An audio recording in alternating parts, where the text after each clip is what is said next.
here. Alrighty. Hope everyone's doing well. I'm trying to get out of a parking spot here. Come on, dude. Oh, now you just blocked me, knucklehead. Oh, that's what I get for doing nice things to people.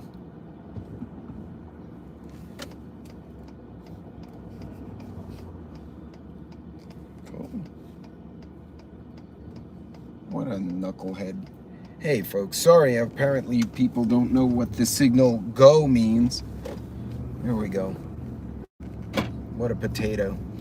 In any case, I'm not sure if anyone's actually seeing me because YouTube has been doing a boatload of weird shit to my channel. So whoever gets here first, if you could throw me a 5x5, that would be most awesome. So what I wanted to talk to everyone about, and it's not going to be a super long live stream today, is, oh, hey, Holly, thank you. Hey, Loretta, good evening. Cold War Pilgrim, hello, hello. Hey, at Peace in the Woods, thanks for joining me today. The title of today's video was Train for Reality. I know a lot of us, I seem to notice two camps in the preparedness community on YouTube. It's, you have one group that is way off. Hey, KP, and someone else jumped in. I didn't see you. One group is basically everything is death. Then the other group is saying don't listen to the first group because that doesn't help anything. And then we make fun of the other group. So, take your pick. But I think it's important, especially this year, to make sure, hey, Nanya, make sure when you spend your money or your time, you spend it on realistic things. I don't know if that makes sense the way I'm saying it. I'm watching a lot of people, like they'll do shooting videos and they'll rig up with their shooting belt and their tactical gear and all that. And that's fine. There's benefits to doing that. But never see them train with street clothes. All of my videos are done with whatever clothes of that season. Hey, Joe.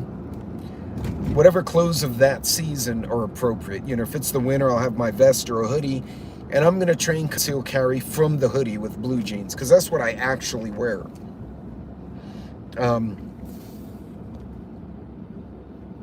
Hey, Joe. Hey, Coffee. Sorry, my sinuses are killing me.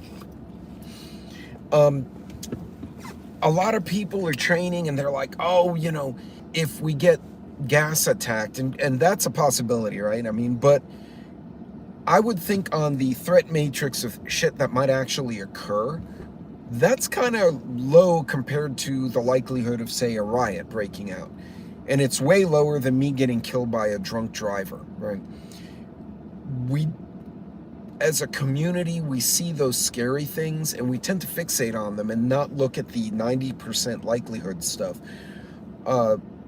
When you train first aid, know how to put on a tourniquet. I promise you probably need a tourniquet or an Israeli bandage for someone who fell off their bike and landed on rebar and hurt themselves, as opposed to, a terrorist shooting.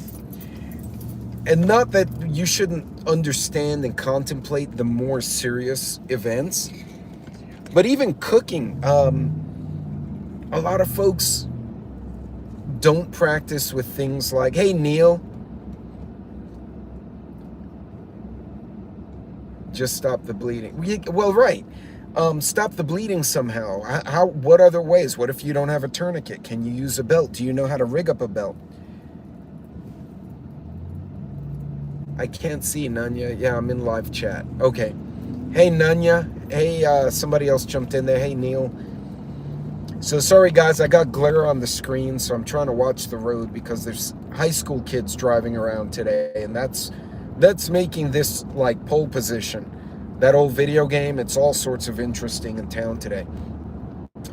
But make sure you train for the real life things. You have a big bug out bag, that's great. I'm thinking my 90% likelihood situation is going to be I'm commuting from work and I get stranded. So I'm not going to have my bug out bag. I'm going to have a get home bag. Do I have what I need in there? Have I actually walked with my get home bag? Is it going to cut into my shoulder? You know, little things like that. People buy hiking boots and they don't break them in. They're like, I have tactical boots. That's worthless. Have you gone hiking with them? Well, no. Have you walked around the neighborhood with them? Like walk your dogs with your new boots? No, but I have tactical boots for battle. Battle what? Again, not that the extreme situations won't happen, but I think I've seen a lot of people spending a lot of time and money preparing for really extreme low probability events, and they don't practice the day-to-day stuff. I promise you, I've had wait, hold on, that gash actually doesn't even hurt. The shave is going to be a fun scar. Oh, I blame Hop. Hey Share Bear, hey All American, hey Neil. I missed a few of you guys, sorry. Hey Kill It.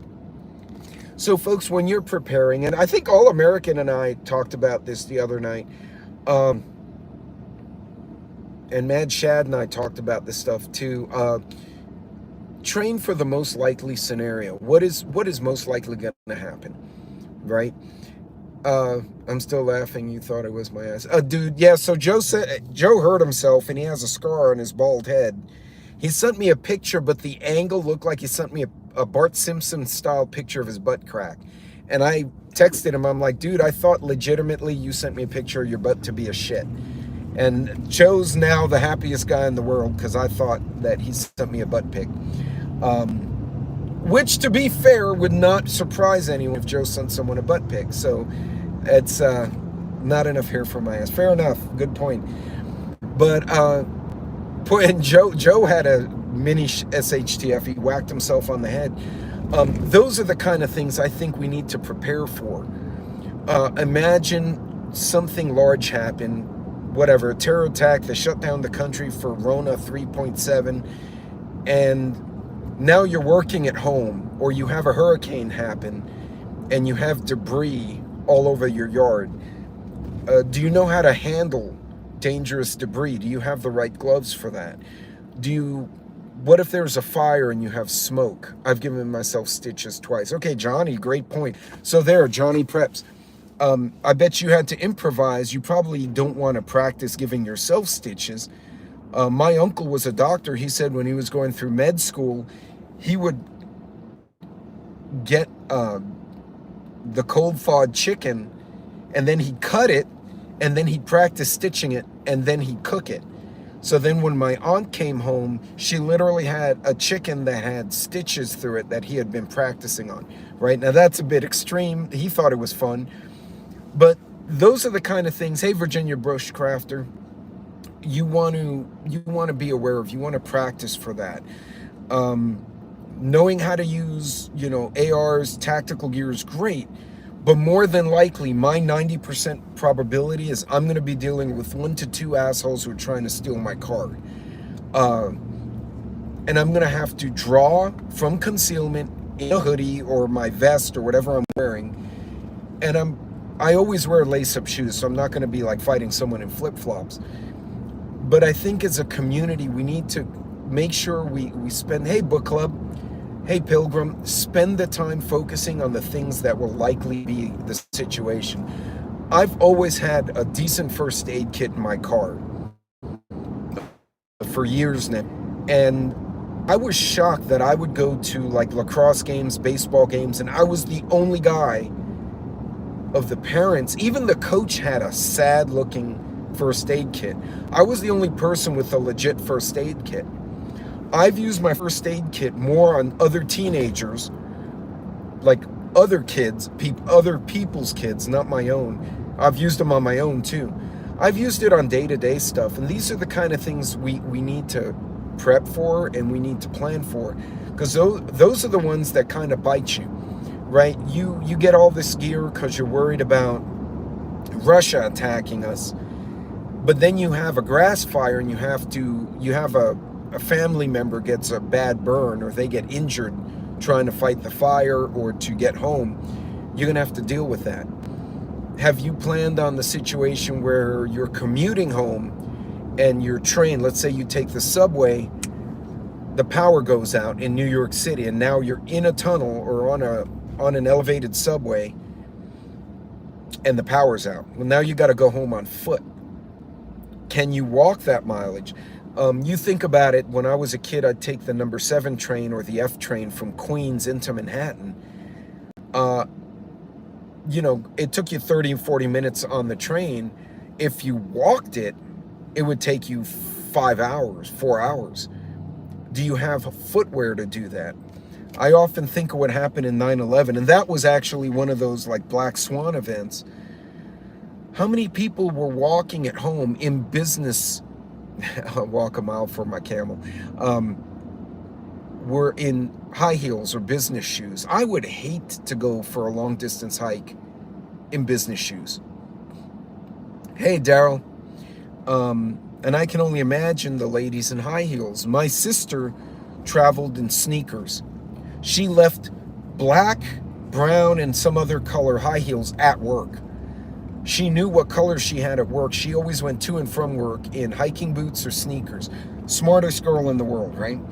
And she had a big purse that went across the shoulder, which was also a pseudo get-home bag because she had, you know, she had food. She had a little first aid kit there. You know, she was a prepper, not prepper. Those are the, hey, XNYC.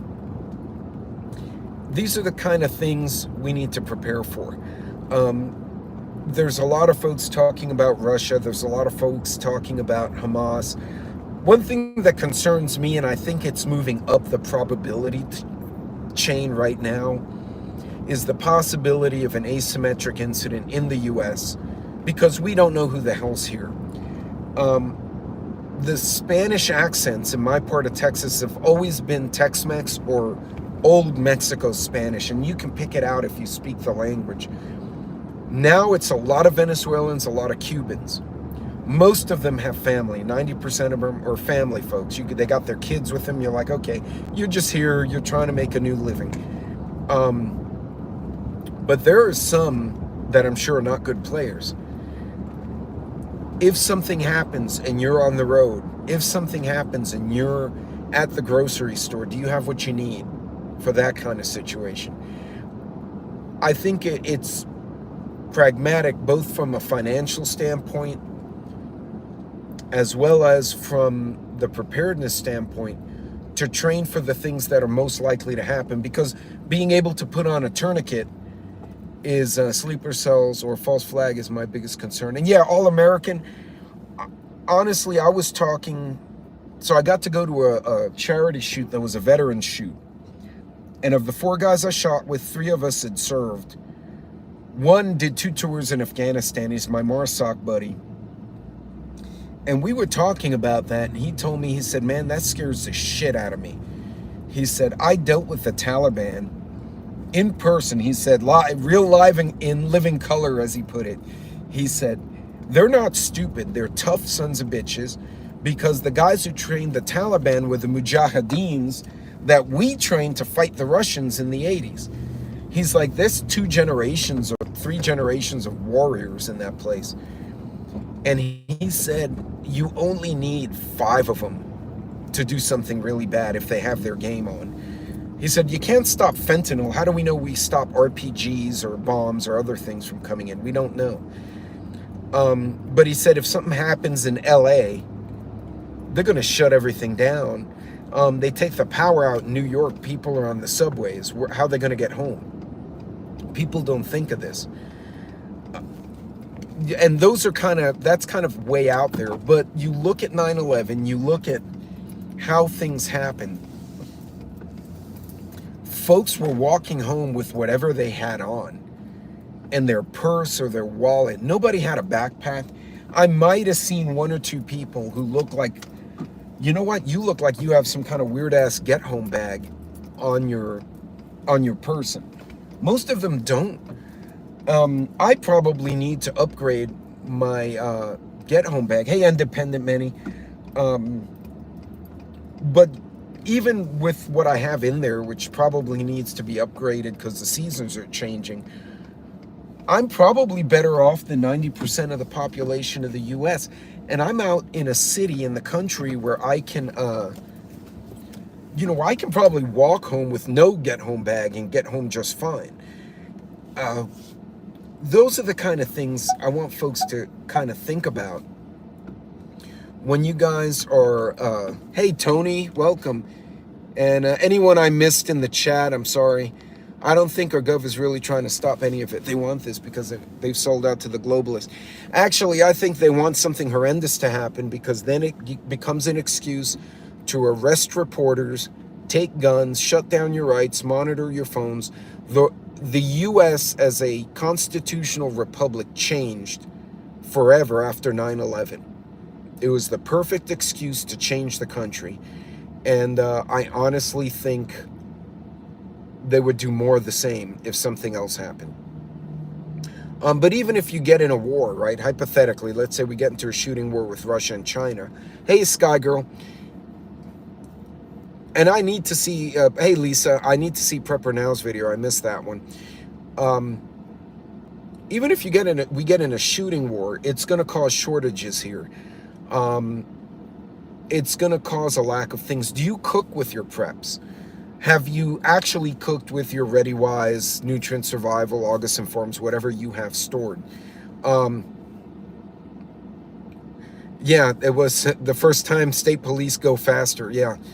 Hey, Pilgrim. Have you actually hiked with your specialty boots? Have you put your plate carrier on, if you own one, at the range, at the tactical bays, if you have one, and tried to run around shooting targets with the plate carrier? You know what I mean? Just practical stuff. And I think as a community, we're losing focus on that because we're focused so much. We're getting a lot of this really. And to be fair, creators, we want to keep the channel alive. We want to attract, clicks and interactions. But I think it's a very fine line between keeping people attentive, hey, JRC, and getting hyperbolic and then going into the fear porn category, which just goes way off into the deep end. We got to be smart about what we spend our time and our money on, because our time is a prep, our money is a prep. Right, carry a heavy backpack, and if you don't do it every day, at least once a week, once every couple of weeks, do that. Actually, my last shooting video, I was showing a 1-point versus a 2-point sling, and I smacked myself in the nuts with the 1-point sling, right? Not using the 1-point thing anymore, right? It's gone. Hey, Blackbird. Yeah, time is super important. But train from a pragmatic, how should I say, a pragmatic viewpoint, a practical viewpoint. I'm promising you, you're more than likely, even if there's an incident somewhere else, right? People start to freak out. Look, during Rona, they were having car accidents. They were hoarding toilet paper. They were punching each other in the stores. For crying out loud, we punch each other in the stores for Walmart shit. At Christmas, let's celebrate the Prince of Peace by punching each other over made in China stuff. That's so retarded. Excuse my French, but it happens. How are they going to react if we get in a war? You're more than likely, even if a war or some incident happens in LA and you're nowhere near LA or New York or Chicago, you're more than likely going to deal with a panicked individual or someone trying to steal your stuff than, say, actually getting hit by a Tomahawk or a Russian missile. Right, Farmer. And when it happens, it's going to happen the same way it happened during COVID. People are going to freak, and they're going to start freaking out in the stores. So if you're at the stores and something happens and you're like, shit, I have a hole in my preps, let me fill it, you're going to be there with a bunch of other people. You're more likely to have an incident then than have Chinese paratroopers show up in your town or Russian paratroopers, like a Red Dawn situation. I've used my first aid kit more on third-party people than any shooting, stabbing, terrorist attack. Go Mad Max when the net goes. Yeah, a lot of them are going to freak out, Red Leg. You're absolutely right. So, folks, from a pragmatic standpoint, train that way. Use your cast iron. Understand how quickly it heats up. Learn how to cook different foods on the cast iron. You may not, that may be all you have is an open fire. Know how to use the tourniquet. Sacrifice one of your tourniquets as the training tourniquet. Practice on yourself, practice with your family members, have your family do it. Teach your kids. Teach your kids, hey, if the lights go out, what do you do? And then say, okay, blackout drill, what do you do? Where are the flashlights? Have the kids go around with their glow sticks and try to find the flashlights or something. You can have fun and you can train. Yeah, Prepper Book Club, exactly. You can train in a common sense way for the things you're going to have happen. Because if you know how to do the tourniquet, you know how to draw from concealment in street clothes, not in battle rattle. You know how to use a knife, not just in self-defense, but for practical uses. Do you know how to use a crowbar to get someone out of a car? What if, like Leave the World Behind, they hack the Teslas and everyone has a big-ass wreck? And, okay, Neil, there you go. Do you know how to get someone out of a vehicle that's been damaged without hurting the person? Do you know how to put another human being in the recovery position if they have a stroke, they get hit in the head, they have some kind of injury? Yeah, JRC, I don't know. We're going to have something go on with it. They're going to have satellite fights here shortly. But you guys kind of understand. If you're good at camping, you're probably going to be good at practical things. So don't poo-poo. If you get an opportunity to go backpacking with some friends or go camping for the weekend, buy the 12-pack of beer and go meet your buddies and go hike. When was the last time you actually baited up a fishing hook? There's nowhere to fish out here. It's been 4 years since I did anything with a fishing pole. It probably would be a good idea to make sure my fishing pole still has viable line and I know how to tie a hook. Well, no, Joe, that's to go backpacking, not to be passed out in the campsite. If we were getting passed out, we would skip the beer, go straight to the tequila. But folks, don't waste a lot of money and time on the really hyperbolic shit. Reel it in. We don't have money this year. The inflation numbers came out, the report came out, it was so bad that the stock market took a dive. So we're going to be broke. We're going to have high interest rates. Things are going to get expensive. When you do spend your money or spend your time, make sure you get the most out of it as fast as you can. And, be smart with your time. Your time is super precious. Your money's precious, and your money is time if you think about it. Right, Blackbird. Heck, I challenge people, walk from home to, like, even in my little city, it would take me, I did the calculation, if I'm walking 2.5 miles an hour, shortest route, assuming there's no gangs or fires or anything, just everything shut down, I got to walk home, it would take me 2 to 3 hours to walk home. If you live in Manhattan and you have to walk to Queens and the suburbs, it's 5 hours. If you're in downtown Houston and you got to walk to the north side, like the suburbs in Tomball, that's 8 hours because it's geographically a big city. How many people do you know can walk 8 hours? Have you tried to walk 8 hours with your backpack? So these are the things you guys want to train for. Hey, Watchman, keep it practical. Don't freak out. Train for reality. And I promise you, if you train for reality, you'll probably use it every day because something will happen. Just normal bullshit happens. And you'll learn something.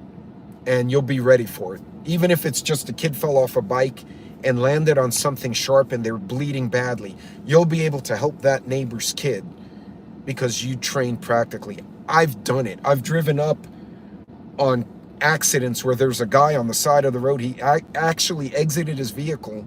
The other car took off, and he was bleeding. Gerald, actually, the restaurant and aviation, this airline attendants deal with this kind of shit every day. Hey, hillbilly. Folks, train from a pragmatic, practical standpoint. Don't train from a panic. Don't train for that 2% probability. Train for the 90% likely things to happen. And I promise you, all that training will still apply to the 2%. So, in any case, folks, I wanted to leave you with that. Today I'm cheating. I'm getting beer and pizza. I'm just done with the week, even though it's only Wednesday, so beer and pizza it is. But you guys be good, be safe out there, and don't forget, stay fit as you can. Exercise as much as you can. I know we're all got different situations. Jiu-jitsu, boxing, whatever it is, train, but from a practical standpoint. Don't freak out about the, alien invasion or Russian paratroopers when you're much more likely to get carjacked any given day. Train for that.